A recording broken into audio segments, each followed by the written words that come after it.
What if you could buy a brand new HDB flat in Singapore for just 90,000 Singapore dollars? And what if your child never had to sit for the PSLE again?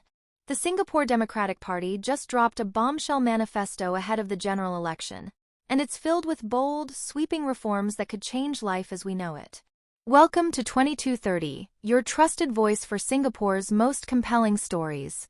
Let's dive into what might be the most ambitious manifesto of GE 2025.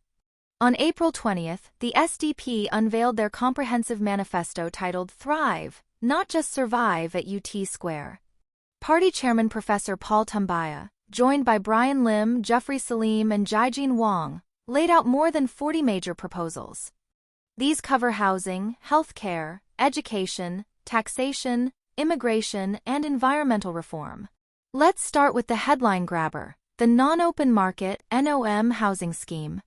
Under this plan, new HDB flats would be priced without land cost, covering only construction and admin expenses. That means prices as low as 90,000 Singapore dollars for a 2-room flat, up to 270,000 Singapore dollars for a 5-room unit. But here's the catch: you can't sell these flats on the open market. Instead, they're returned to HDB at their original price minus lease usage. SDP believes this approach keeps housing affordable and accessible for all. To tackle BTO delays, the party proposes buffer stock of flats and a young families priority scheme to help first-time couples secure housing faster. In healthcare, the SDP calls for a single-payer, tax-funded system that replaces MediSave, MediShield, and CareShield. Maternal and pediatric care? Fully covered by taxes. Public hospital operating costs? Also tax-funded.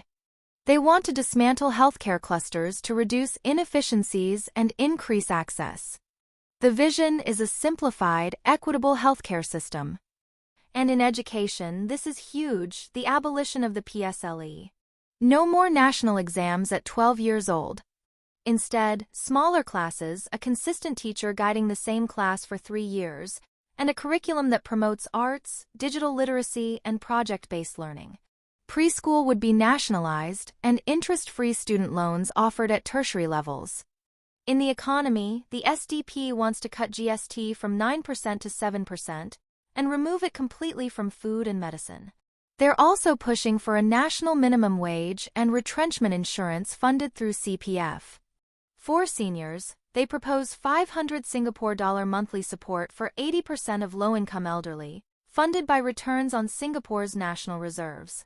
Other key proposals include tighter immigration controls, a new talent track system, the removal of racial identifiers on ICES, and an end to the ethnic integration policy. They also want to stop forest destruction, push for more electric public transport, and fund green innovation.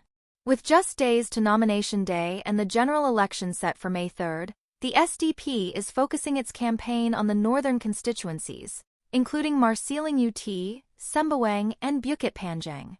Now here's the big question. Would you give up resale profit if it meant permanently affordable housing for all? Comment your thoughts below, and don't forget to like, share, and subscribe to 2230. Stay informed, stay ahead.